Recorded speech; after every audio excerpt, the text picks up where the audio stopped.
যদি আমরা বলি এই সার্কিটটার ক্ষেত্রে একটা মনে করো কি করবো আমরা, প্রথমে যে দুটো পয়েন্টের মধ্যে আমাকে ইকুইভ্যালেন্ট রেজিস্ট্যান্স নির্ণয় করতে দেবে, প্রথমে সেই দুটো পয়েন্টের মধ্যে একটা ব্যাটারিকে আমরা চুজ করে নেবো, ভালো করে বুঝো, একটা ব্যাটারি চুজ করে নেবো এবং সেই ব্যাটারির একটা ভোল্টেজ আমরা এজিউম করব। দেখো ভোল্টেজ আমরা ভিও এজিউম করতে পারি ইন জেনারেল, কিন্তু আমি ভি এজিউম করলে কি হবে, ক্যালকুলেশনের খামোখা জটিলতা বাড়বে। তার জন্য আমরা কি করব, ভি এজিউম না করে সিম্পল আমরা একটা 100 ভোল্ট ব্যাটারি মনে করো, 100 ভোল্ট ব্যাটারি মনে করো এখানে জুড়ে দিলাম।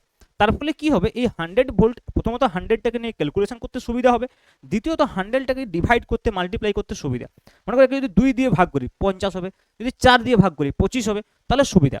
এবারে দেখো সেকেন্ড থিং কি, যখনই আমরা এখানে 100 ভোল্ট বললাম মানে এই দিকটা হাই ভোল্টেজ, এই দিকটা লো ভোল্টেজ, তাহলে আমরা কি করব, এই দিকটাতে আমি যদি 100 ধরে নিই মনে করো, এই দিকের ভোল্টেজ যদি আমি 100 ধরে নিই, তাহলে দেখো এই দিকের ভোল্টেজ কিন্তু 0 হয়ে যাবে। সেক্ষেত্রে উল্টো করতে পারতাম, এইদিকে মনে করো যদি আমরা 200 ধরি, তাহলে এইদিকে ধরতে হবে 100, অন্যরকমও করতে পারি। মানে মোট কথা হচ্ছে এই দুটো পয়েন্টে আমি যাই ভোল্টেজ ধরি না কেন, ডিফারেন্স যেন 100 থাকে। তাহলে সেক্ষেত্রে সবচেয়ে বেস্ট চয়েস কি, 100 এবং 0, বোঝা গেল।